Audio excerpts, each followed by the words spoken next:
From Montana's news leader, this is the MTN Noon News. Good afternoon. Thanks for joining us on the Noon News. I'm Jackie Coffin. From the left to the right, Montana's congressional delegation is taking aim at foreign farmland purchases. MTN's Ryan Gamboa sits down with Congressman Matt Rosendale in this in-depth report. In a world full of conflict, across the Middle East and Eastern Europe to North Korea and China, Montana's congressional delegation is addressing the threat of foreign entities on U.S. soil. And we are going to address land purchases here in the United States the same way that the individual who's trying to purchase agricultural land, how their country handles that.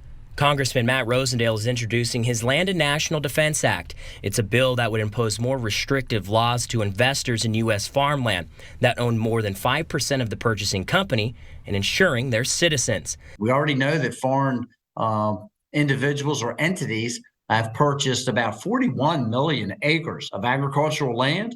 And whether that was done for nefarious purposes to try and spy on us, or whether it was just getting control over some of our agricultural production, either way, it's a really bad idea. Rosendale's initiative isn't overshadowing work done in the Senate by John Tester. Senator Tester has worked on bipartisan legislation, including the PASS Act and the Food Security as National Security Act, which provides a governing body in CFIUS, the Committee on Foreign Investment in the United States, to assist the president in overseeing national security aspects of foreign transactions. This is about preventing companies who are connected with the Chinese Communist Party or Russia's Communist Party, Putin in particular, from purchasing land here. As I said, North Korea, it's the same thing. Iran, it's the same thing.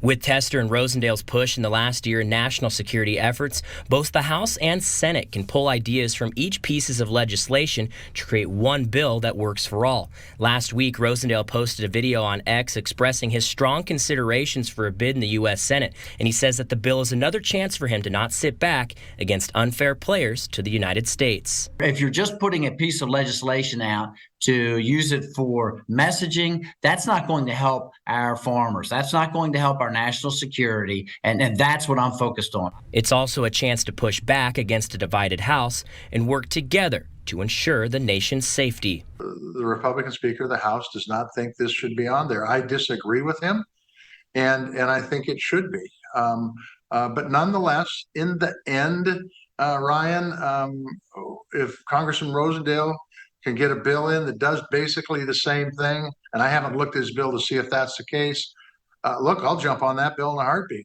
Reporting in Great Falls, Ryan Gamboa, MTN News. Every cent counts when it comes to gas prices, and today some good news. The price at the pump has dropped below $3 a gallon at many Montana gas stations for the first time in a long time. MTN's Alina Howder tells us how that's impacting drivers.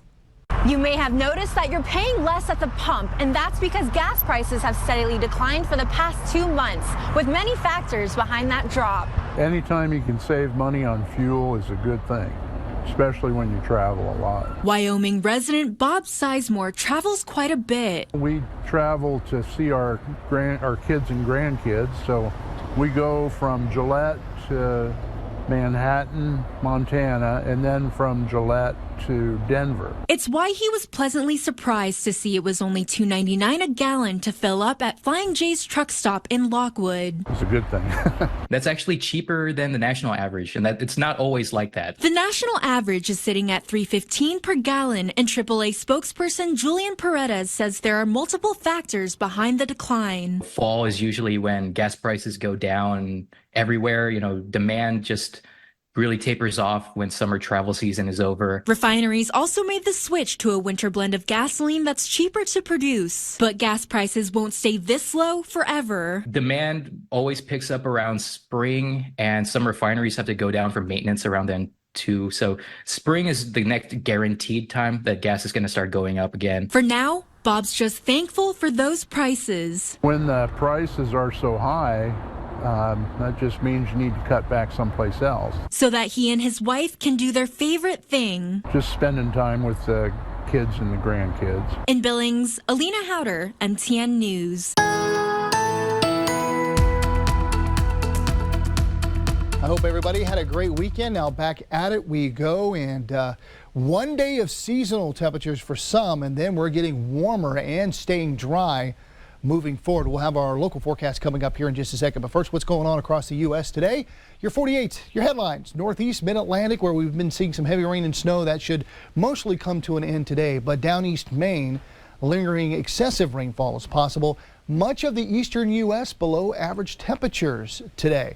For us, we have a cold front making its way through the area. For some, we may hit our highs or have already hit our highs earlier this morning, and the temperatures just cooling down as the day goes on. A chance of some rain and some snow, but it doesn't last. El Nino. Details coming up. Ski resorts around Montana are beginning to open with hopes Mother Nature sends a little snow amidst some balmy December weather. Snow Bowl in Missoula, Discovery in Anaconda, and Bridger Bowl in Bozeman all opened some of their slopes this weekend. Up at Bridger, they were calling the weather on opening day a miracle as snow came in overnight. It had a lot of moisture in it, which was fantastic because it allows for a better base. So it's not the light, fluffy stuff that everybody loves to ski on, but it's great for a base. So that's what we need right now. Other ski resorts are not quite there yet. Showdown near Nyhart is still not able to open and asks all Montanans to pray for snow. A grand menorah lighting filled downtown Billings last night, marking the 4th night of Hanukkah. The 9-foot menorah was illuminated in the Yellowstone County Courthouse lawn and featured music, latkes, and more. The public lighting planned by the Chabad Jewish Center of Billings is a response to a worrisome rise in anti-Semitic rhetoric.